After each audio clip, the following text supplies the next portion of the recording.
Hey guys, the generic anime watcher here, and don't you get tired of watching good anime? Because I sure as hell do. I'm getting sick and tired of watching blockbuster anime series one after another. That's right, I'm talking about shows like One Piece, Attack on Titan, Full Metal Alchemist Brotherhood, and many more 10 out of 10 shows that make you sit at the edge of your seat out of excitement. I hate them.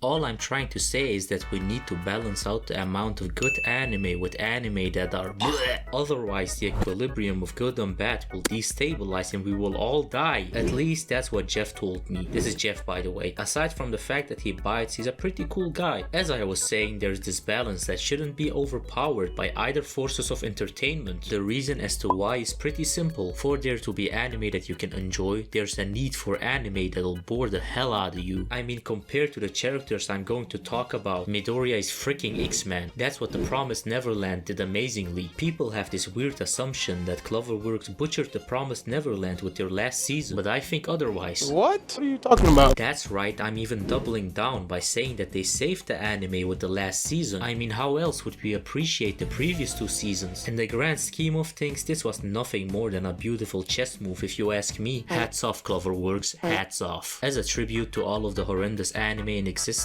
I've decided to start a series in which I discuss the top 10 worst rated anime on my anime list. So out of a list of 20,419 anime, these anime are the bottom of the barrel and should be avoided by any means necessary. It should also be noted that a lot of low rated anime are either games or hentai, or both. So needless to say, I will filter out those subgenres and only talk about the more, let's say, viewer-friendly anime. But before I get into it, I kindly want to ask you guys to hit that like and subscribe button. Also, please do comment on what I should be discussing next. So without any further ado, let's get into it. So the first anime in this cursed series is called Blue Seagull, which has an astonishing 4.17 out of 10 on my anime list, and it only took me 2 seconds to understand why. As you can see, the CGI in this anime is not the best, but what I did like was the awesome transitioning they did at the beginning, in which they morphed the characters with their corresponding voice actors. Man, that was really cool. I also want to start off by saying that Blue Seagull deserves some sort of an award for innovation in terms of how many of your senses it can offend simultaneously.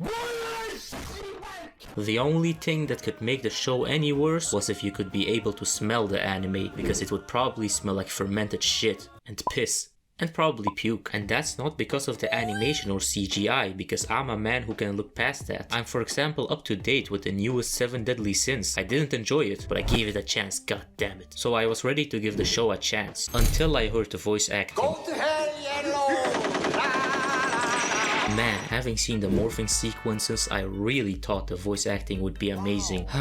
Waste of cool transitioning if you ask me. Let's get to the summary. So, Blue Seagull is about, it revolves around, I don't know, okay? I don't know, is that what you want to hear? I mean, look at how the anime even starts.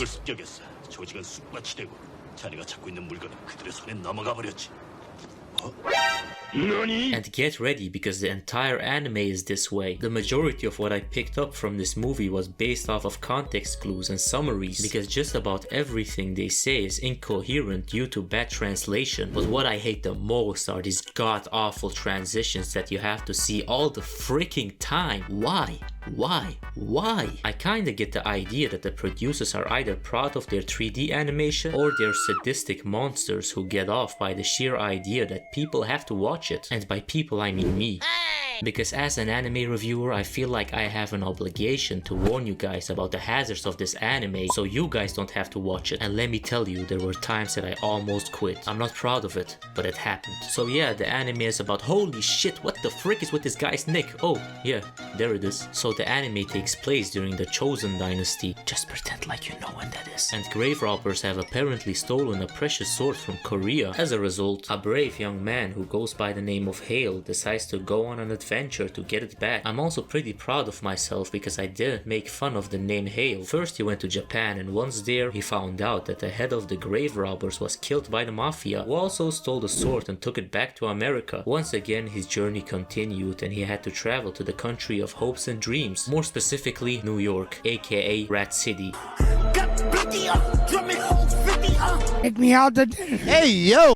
Oh yeah, he also has a girlfriend who he tries to ignore with every chance he gets. Why? Well, he's the cool guy and that's what cool guys do. Come on, that's like anime 101. I do not wish to be horny anymore. I just want to be happy. Once he arrived in America, he went straight to the strip club. The man has his priorities alright, and I can't blame him, I would have probably done the same. So at this club, two racists came along and started a commotion. The reason why is because Hale sat in this dude's favorite seat. What are you, 12? During this fight, cornball mafia boss Alfonso showed up to teach everyone a lesson about the uselessness of gun-free zones.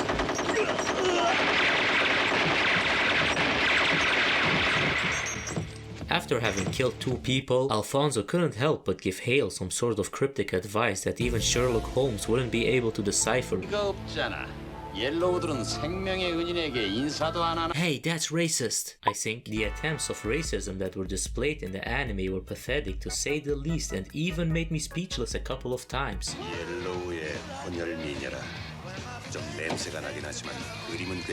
Honestly, I'm not even sure what to say about this anime. What I think is that the show speaks for itself and that no review would give the anime the respect that it truly deserves. The show ends with an epic grand finale between Hale and Alfonso, in which Hale majestically suplexes and kicks Alfonso mid-air at the exact same time. That's not even physically possible. Why did they even implement this in the anime? Habib could really take notes from these two majestic fighters, but the by far most interesting scene happened in this scene right here.